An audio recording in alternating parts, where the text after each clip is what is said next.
Buenas noches, profesor. Bienvenido a este video donde vamos a hablar sobre la represión estatal en el Perú y una expresión de racismo y violación de derechos humanos. Este video se basa en un ensayo que analiza la situación de protestas sociales que se han desarrollado en los últimos meses en el contexto de la crisis política y social que vive nuestro país. El ensayo utiliza conceptos como racismo, protesta social, democracia y derechos humanos, y presenta argumentos y contraargumentos basados en fuentes académicos y periodísticas. El primer argumento que se plantea en el ensayo es que la represión estatal en Perú ha sido una expresión del racismo que se ha manifestado en el uso excesivo y arbitrario de la fuerza, la violación de los derechos humanos y el asesinato de manifestantes, especialmente de aquellos que pertenecen a comunidades indígenas y campesinas. Para sustentar este argumento se utilizan como evidencia el informe de la Coordinación Nacional de Derechos Humanos CNDDHH, que registra 2 muertos, 206 heridos y 41 desaparecidos, la mayoría de ellos jóvenes estudiantes y trabajadores de origen andino o amazónico.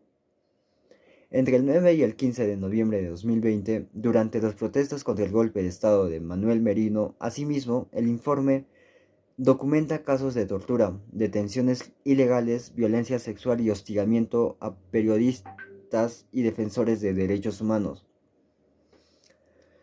Estas acciones, según el informe, evidencian una profunda discriminación y exclusión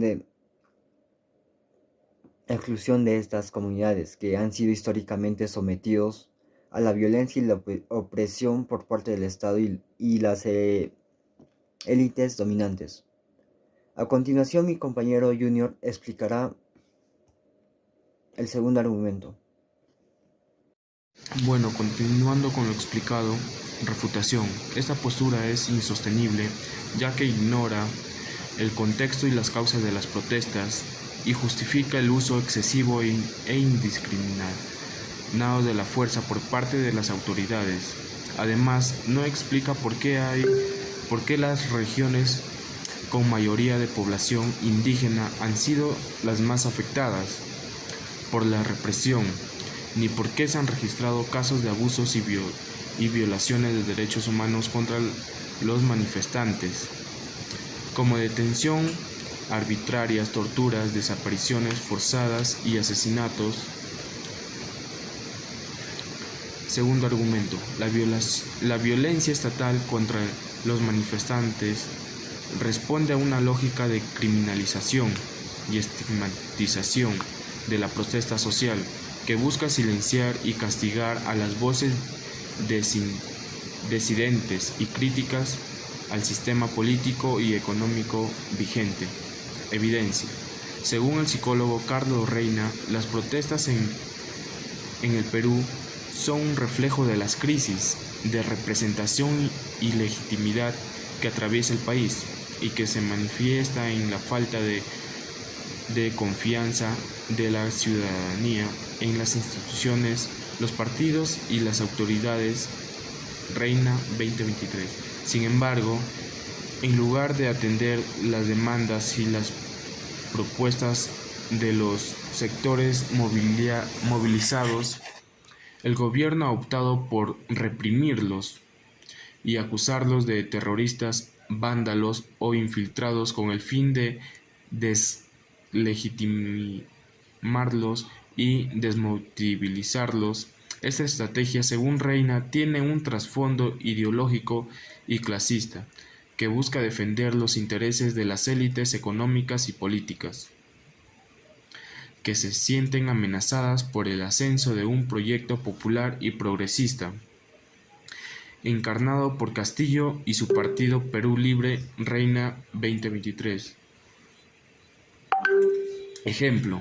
Un ejemplo de la criminalización y la estigmatización de la protesta social es el caso de los 16 dirigentes sociales que fueron detenidos y acusados de terrorismo, sedición y otros delitos por participar en el paro nacional agrario de diciembre del 2020, que exigía la derogación de la ley de promoción agraria, que consideraban legislativa para los derechos laborales de los trabajadores del campo. Los dirigentes fueron liberados tras pasar más de un mes en prisión preventiva luego de que el Poder Judicial declarara infundado el pedido de la Fiscalía, que no presentó pruebas suficientes para sustentar su acusación.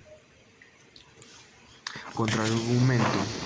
Algunos podrían argumentar que la protesta social no es criminalizada ni estigmatizada, sino que se respeta el derecho de la libre expresión, manifestación, siempre y cuando se realice de forma pacífica y respetuosa de la ley y el orden. Asimismo, podrían afirmar que el gobierno no reprime ni acusa a los manifestantes por sus ideas o su origen, sino que actúa en defensa de la democracia y la institucionalidad, que ha sido amenazadas por los intentos de desestabilización y golpismo de algunos sectores radicales y violentos.